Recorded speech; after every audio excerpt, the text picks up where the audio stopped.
Yes, good day, my wonderful and excellent, outstanding JS1 students. Hope you are fine and studying hard. How are you preparing for the weekend? This is your basic science teacher, Mrs. Salah, once again, and we are still on the topic human reproduction. Can you still remember the definition of menstruation? The regular discharge of blood and tissue from the inner lining of the womb. Don't forget the regular discharge of blood and tissue from the inner lining of the womb. Can you still remember the other name for womb? Womb can also be referred to as uterus. Yes, as you can see from the diagram, this is a diagram showing the female reproductive system. You can see that there are two ovaries. Remember that I told you that a woman has two ovaries and each ovary produces an egg or ovum alternatively every month. That means in the month of January, one ovary will produce an egg. In the month of February, the second ovary will produce an egg. Another name for egg is ovum. Yes, I can remember someone asked the question when I taught something about reproduction in class, that is the female egg like that of chicken egg. The chicken egg is a fertilized egg which is being laid by the chicken, by the hen rather. But remember that the female egg is inside, human egg remains inside the woman.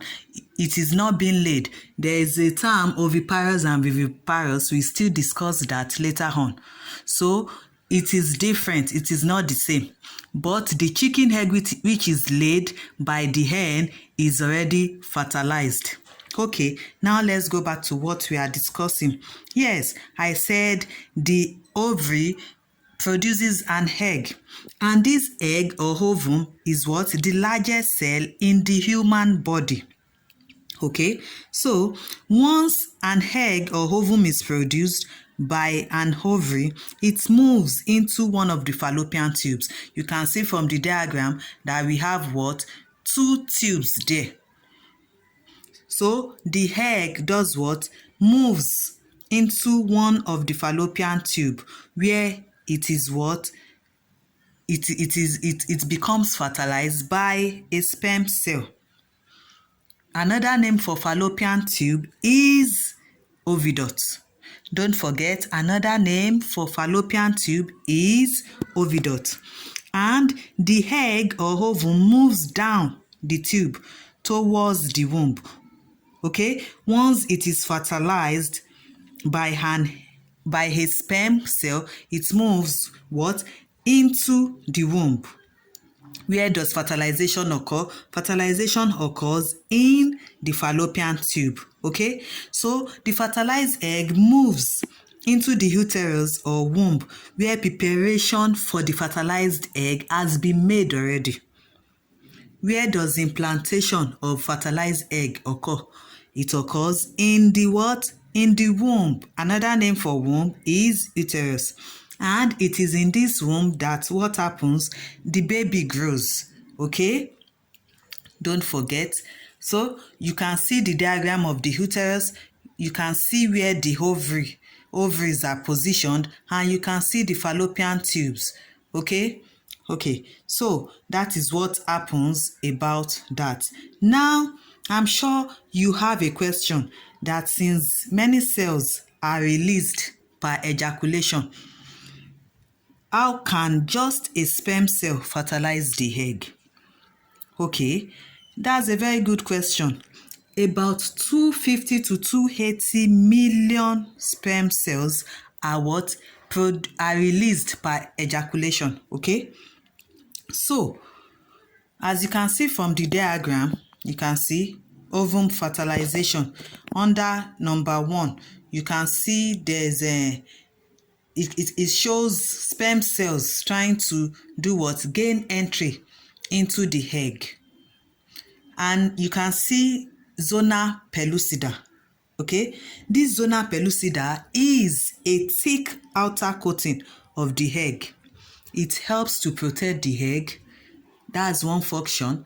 Then it produces a conducive environment that once a sperm cell penetrates into the ovum, it allows just the penetration of just one sperm cell into the ovum.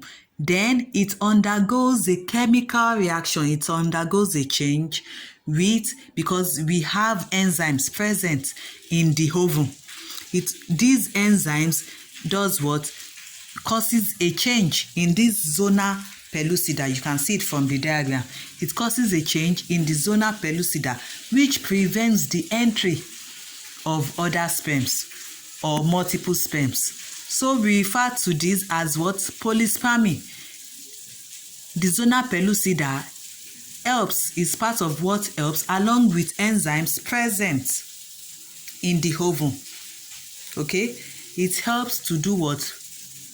Prevent what is referred to as polyspermy. Polyspermy means what? Penetration of the ovum by more than one sperm or by multiple sperm cells. Okay, so you can see from that is what happens.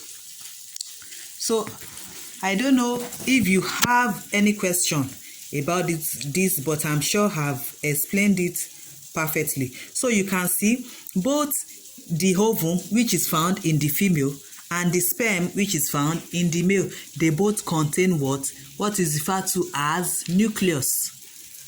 If you can still remember your plant and animal cell, remember that in both you have what? Nucleus. So in this nucleus we have chromosomes. These chromosomes, we have 23 in what? In the male, and 23 in the female sex cells, which are what? The ovum and the sperm. So once fertilization occurs, that's why you have characteristics which you inherited from daddy and characteristics which you inherited from mommy. It is at this point that it happens. Okay, because you might be wondering, how come I have this from my dad? How come I look like my mom? Or maybe you have daddy's complexion and you have mommy's shape of nose or shape of eyes. So you can see all these are determined from this stage. Okay, so and once this happens, fertilization is complete. Okay, so I hope you understand perfectly what I've just explained. So you read up, we continue further with this. Take care, God bless, love you, stay safe. Bye for now. I remain your humble